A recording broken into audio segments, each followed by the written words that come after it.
Day 100.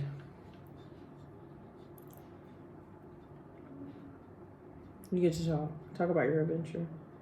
I thought you said we were going to do that later. Well, it's asking me to... I'm just trying to restart your password. So today was an adventurous day. We got to go buy solar panels with Albert, and that was fun. I see that. And batteries for the solar panels, and solar lights for security, and extra light bulbs. It was a fun day. Albert seemed pretty happy.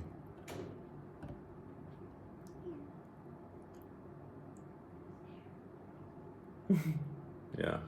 That's all you got? That's all I got. It was fun. Okay, why don't you make a password that you think you'll remember for your PayPal account? Jeremy only has like 2 or 3 passwords, but if he changes them just a little bit, he has no idea what they are. Especially when I don't log in. He doesn't write them for down. Like when I change something major, I write it down. That's an illegal security thing to write your password down. I make a note.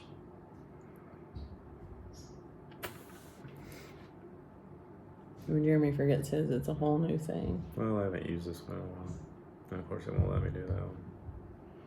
Why won't they let you reuse your password? That's so annoying. I don't know. So it's a good day. Good day for the orphanage.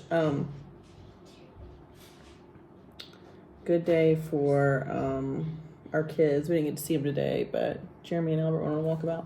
So Jeremy tried to go get cash out of the ATM, and the bank that he went to charges $5 per withdrawal, and you can only get $200 at a time. So there's that. So we're trying to figure out a way to pay for, because we basically rent our car, the SUV that we have, we basically rent that from our friend Nelson, and so we want to figure out how to do that and not like just keep giving all our cash away for that, but like do it, in a little better way.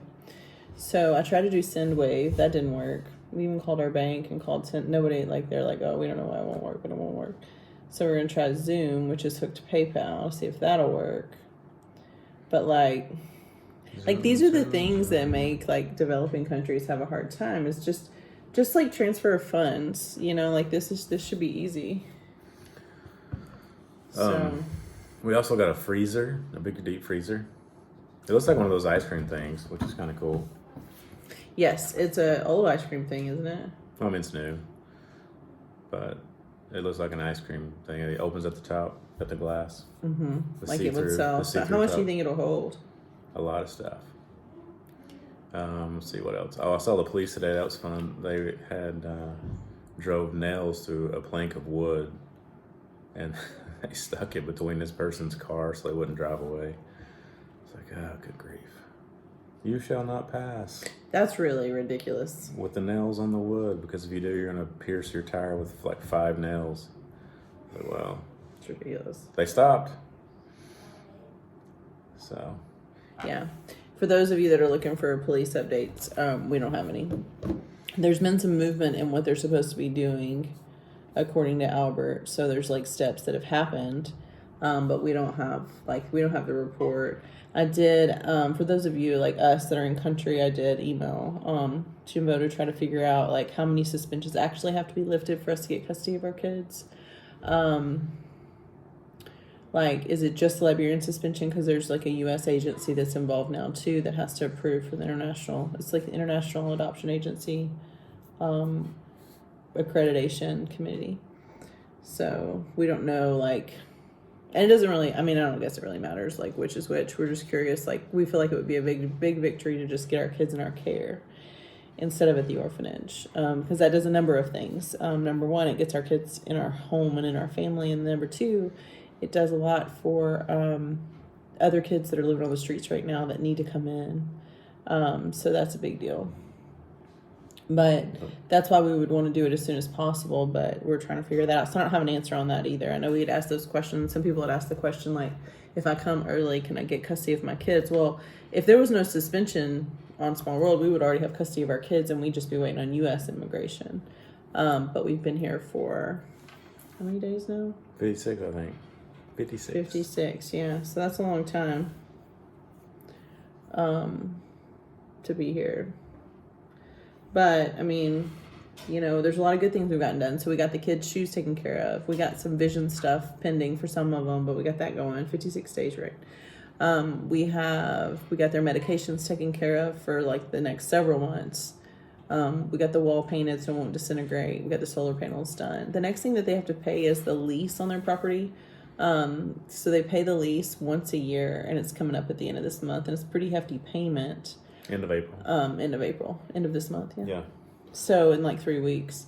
And that's something that's fair when you have so those of us that are paying pre-adoptive care, I kind of did the math on that. So just want to like full disclosure with you guys on this lease payment. Because you feel like there's a lot of money going into these programs when you're the person paying. And when you think like, oh, there's like 30 kids coming in and out. So no kids have moved out of that orphanage except for one in nearly a year. I take that back. Like there were 4, Moses, and then the 3 kids that Kira got, and then Hannah. It's been less than 7 kids that I've counted of just the people that I know that have left Small World when they normally are doing like 20. So when that happens, the agency itself doesn't have anybody paying money in. So each of us that are our children, there's 16 children that are at Small World Children's Home that are matched with families. So there's 9 families involved now of those 16 kids. And each kid, we pay $250 of pre-adoptive care. So $500 total. So just to break that down for you, so they have like a $60 a month electricity bill, but their electricity is hardly ever on. They have a well, so they don't have to pay for a water bill. So they have that. Food to feed, like for us to buy, and we're not shopping big, but like for us to feed 5 people in our family for a month in Liberia, I mean, at least $1,500, wouldn't you say?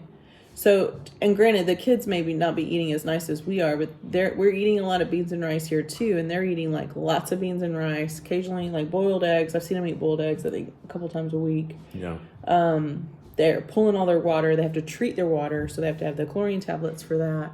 So they've got a lot, so they've got to buy that. And then they have to pay their nannies, and I'm not sure what they pay those nannies, but there's 5 of them. 2 of them are there at night, 3 of them are there during the day, and they have some type of rotation schedule. So to me, it looks like there's some nannies that are there for like 5 or 6 days in a row, and then they maybe rotate away. But it seems like there's 3, sometimes 4 there at a time. But there's always 2 at night. So let's just do the math on that. So 5 nannies, let's say that you pay them $20 a day, which is low. But maybe that's what they pay them, you know? Like we pay our driver like $15, $20 a day to drive us around. So maybe that's what they pay. I don't know what they pay the nannies, but let's just do a ballpark. $20 a day. That's $3,000 for 5 nannies for a month. So of all the kids that are getting, so if you do 16 kids times $250 a month, does anyone have any idea what that is?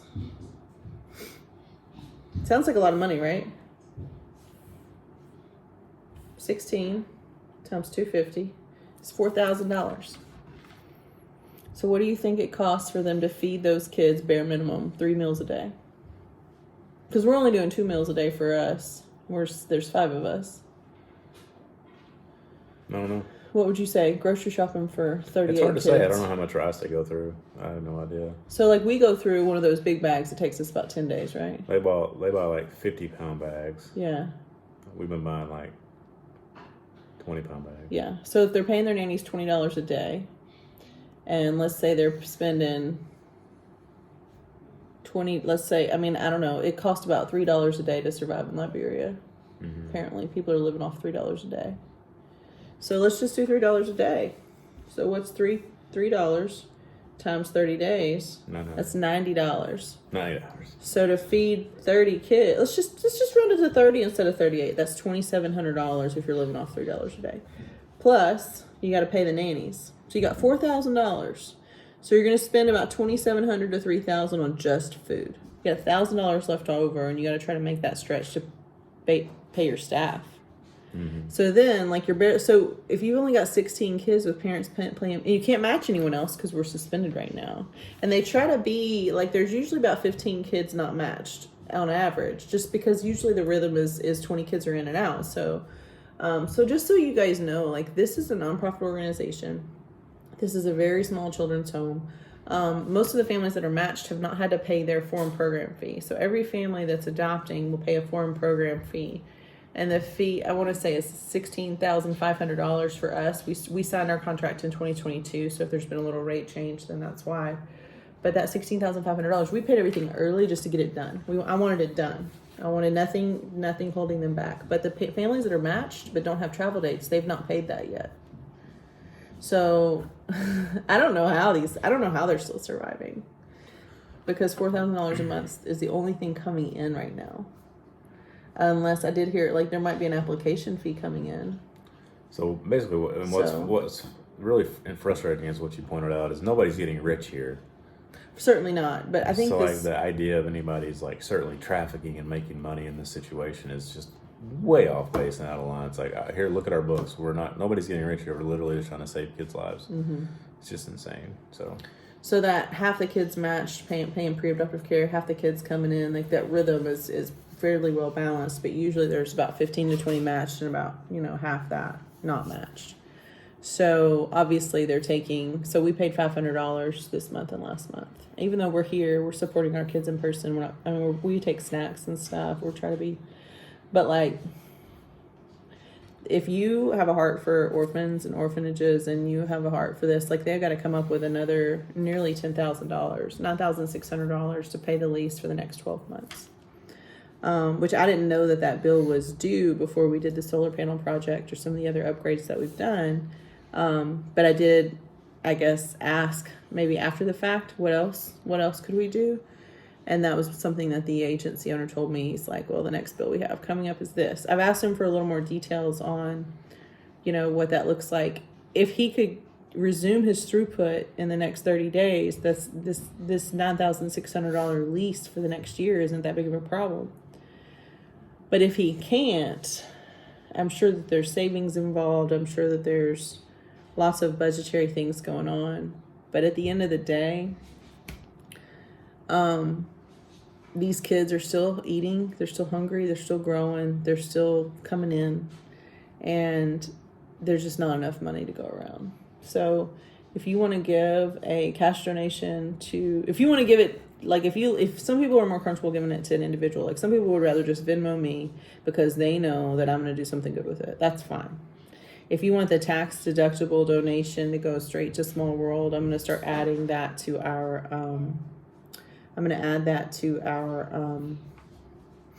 description below. But I guess, that to think about why international programs close, we're living it.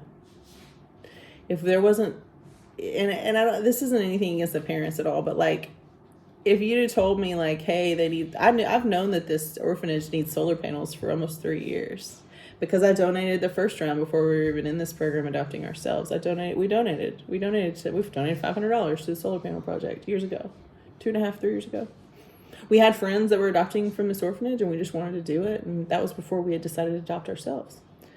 And but, like, I wanted to give it to a specific project, and some people are like that. Some people don't care. They just want the tax deduction. They want it to go for good.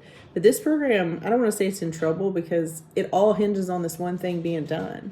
But I'll be honest with you. If I was at home and there was another mother here like me outlining specifics on what these kids need and really bringing their story to life, like the bumps and bruises, the fights with other kids, the happiness to just have shoes to go to school, the happiness to have a new backpack, the sadness to know we can't go to school tomorrow because our shoes are broken and nobody knows how to buy a shoe, like, just this nobody can get us shoes kind of thing.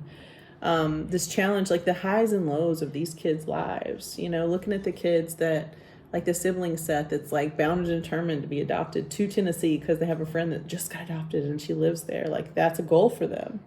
And she wants to go get ice cream and get 3 scoops. Like, if I were in your shoes in the States with a little extra pocket change and no one was here telling this story of these children, I don't think I would give, because I wouldn't have anybody to tell me to give. Or tell me why. And sometimes that's I don't want to say the fault of some of these international agencies, but most of them have closed down. 40,000 adoptions 10 years ago to 1,500 last year. The U.S. realm, we're not keeping these agencies open. And most of it is just this bureaucratic red tape. I mean, you think about like politics involving this orphanage. And you start thinking like this agency has been in business since the 80s, since we were little. I wish I could say before I was born, but I was born in the 80s. I was born in the 70s. Well, we were both born in 79, but almost like when I was a very small child. And they've been in this country since August of 2017 is when they received their accreditation here to do adoptions. And so, like, if this program hangs on, it will be because of strangers, families and friends, of matched families, unmatched families, people that care about orphans. Liberia ranks 187th out of 195 countries in economic prosperity, but it doesn't have to stay that way. It doesn't have to be that way. The challenges in this country just to survive are difficult.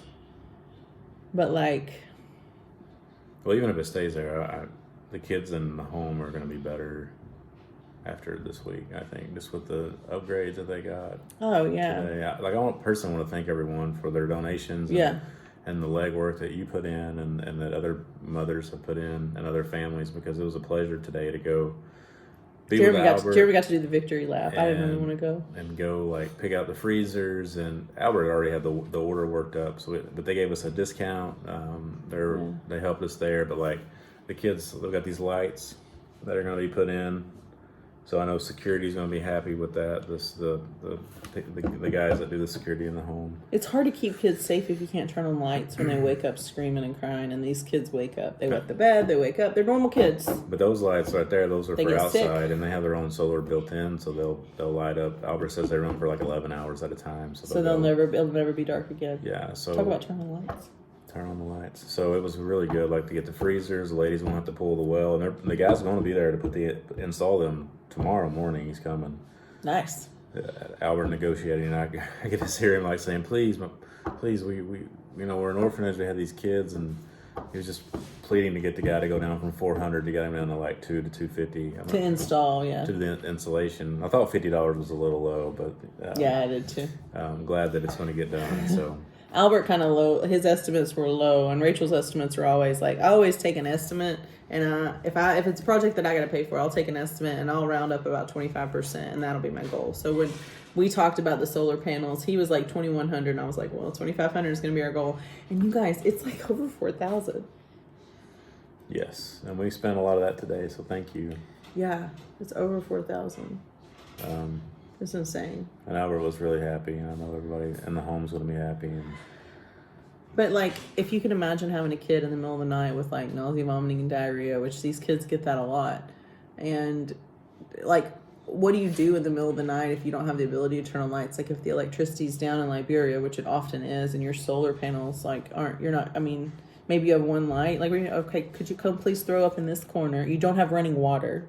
So, like, what do you do? I mean, can you imagine dealing with a kid with nausea, vomiting, diarrhea without running water? But it's all for naught if they can't pay their lease. So, I would say, had I known about the lease, I probably would have prioritized that. I didn't know. I didn't ask. But now that we're here, like, I'm super excited about the upgrades that we made. And I just, like,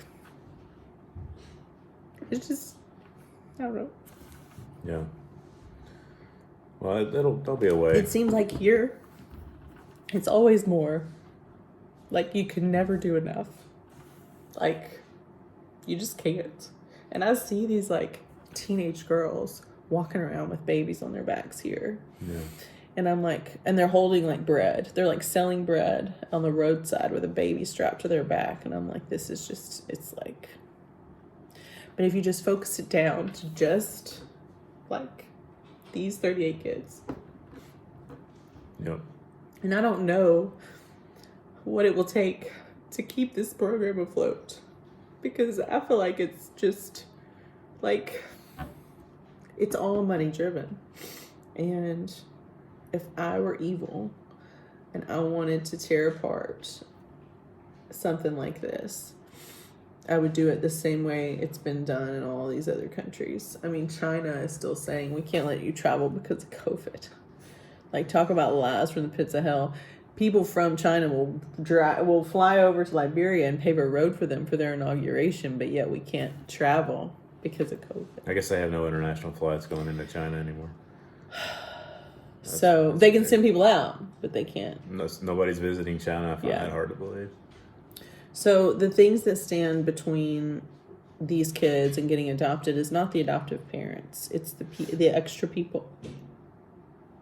Yeah. And I mean, it's just, I don't know. I don't want to be sad.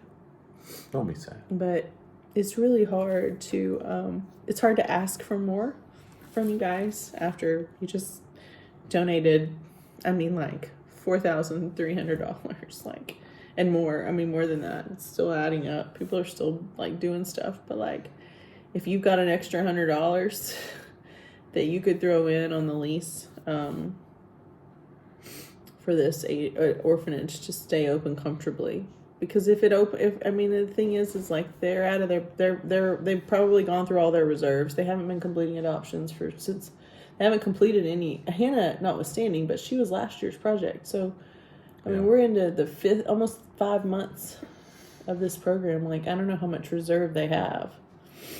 Probably not a lot, but I mean, getting through this lease gives them stability for a year, and hopefully with things opening up in this new year, it'll work itself out.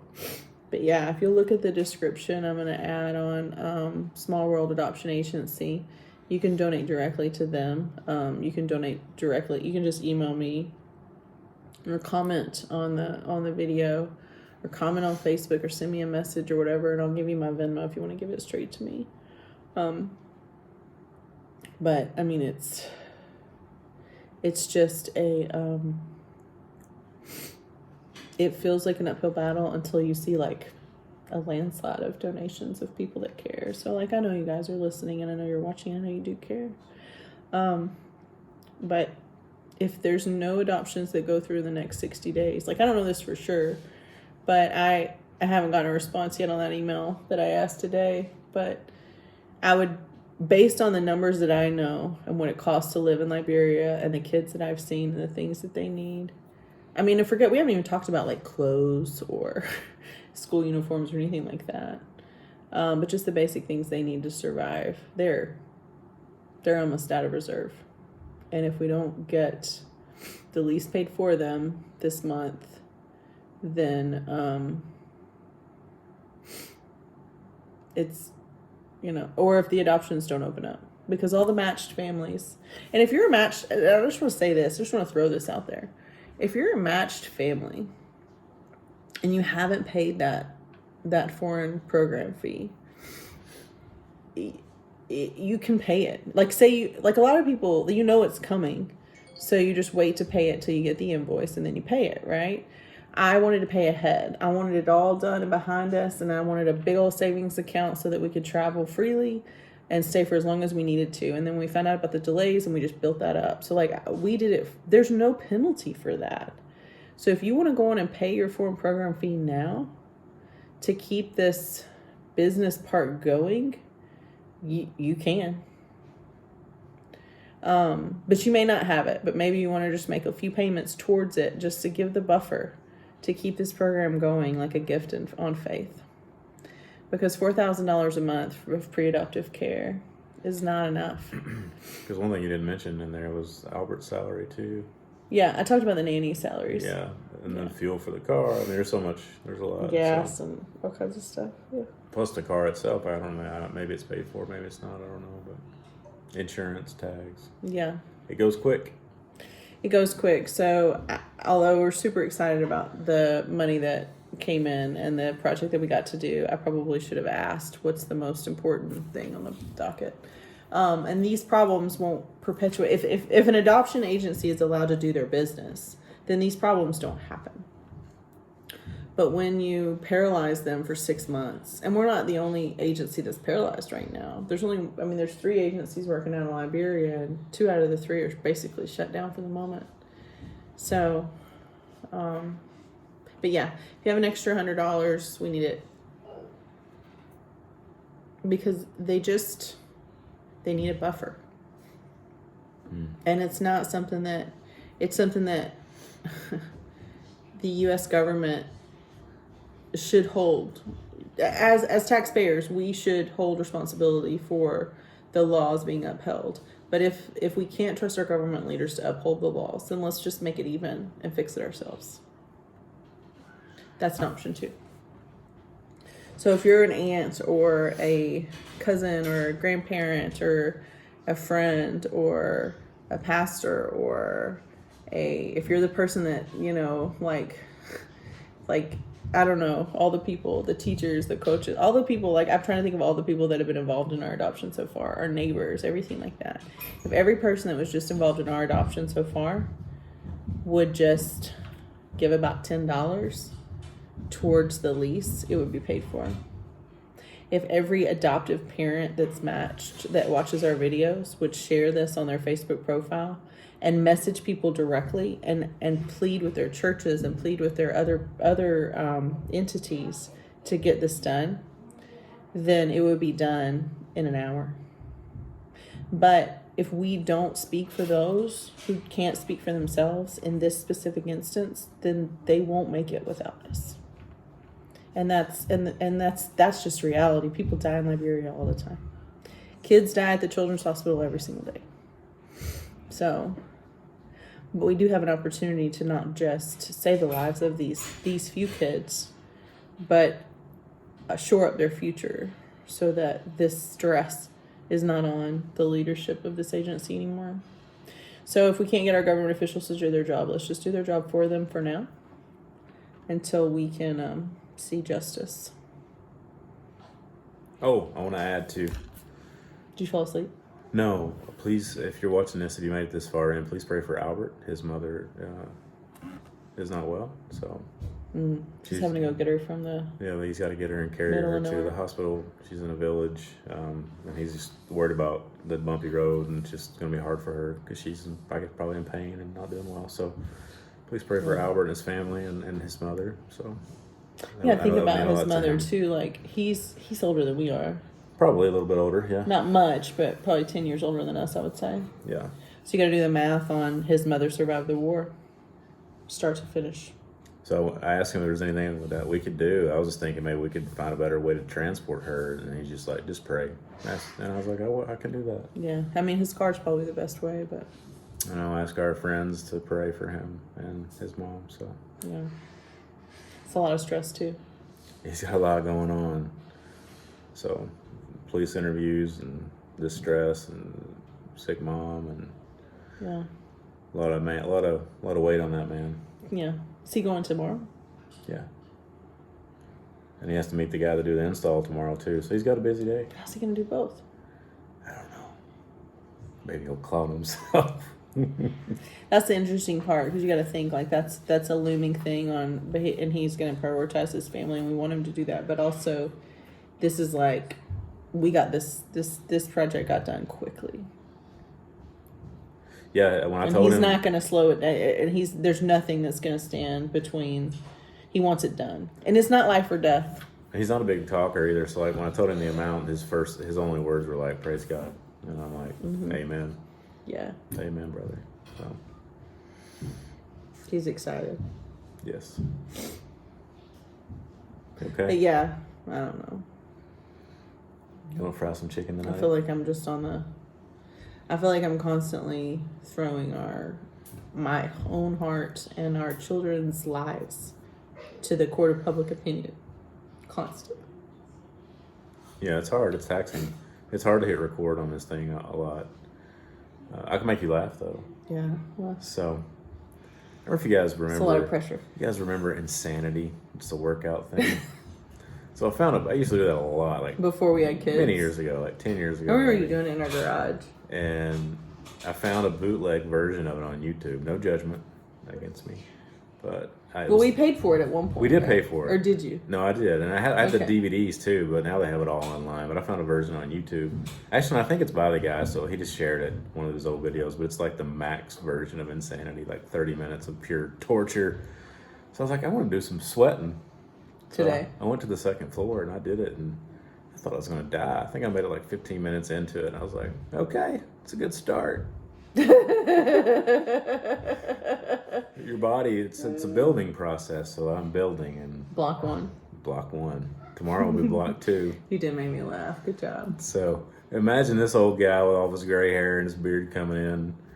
Jeremy, I mean, Used to be we're elderly in Liberia. It used to be sweating to the oldies, and now it's jiggling to the oldies, I guess. Oh, good. So I told Assie, I mentioned that about Albert. I was like, there's not a lot of older folks here, is there? And he's like, no, not many left. So he recognizes the problem. Mm-hmm. Oh, and Emmanuel got the lights off today, the security lights that were on. He came over, he's like knocking on our door. He's like, I got him off. He's like holding them. He doesn't even, I'm like, why don't you just put him in the trunk? He's like, I don't even want him in the car. I'm going to take him to Nelson. This is like contraband. He's like, I'm getting rid of it. So the LPD will leave us alone. He's like, I don't want to deal with these people. So that was good. Remember they got the board with the nails on it now. Oh man, it keeps getting. That's the best Liberian story I've heard today is nails on a board. So Liberia. That's the most Liberian. I mean, they don't have guns. They don't really have like tasers that we know of. Well, Nelson does. Imagine a cop in America pulling out a board with nails on it and putting it in front of your tire so you can't drive away. I'm like, I mean, in America, they just give you a ticket and you pay it. yeah. Here's a piece of paper. They don't like hold you there hostage and take your vehicle. I mean, maybe if you're inebriated. That's under the influence. Day 100. I've gone crazy now. Day 100. Bye. Love you. Love you too.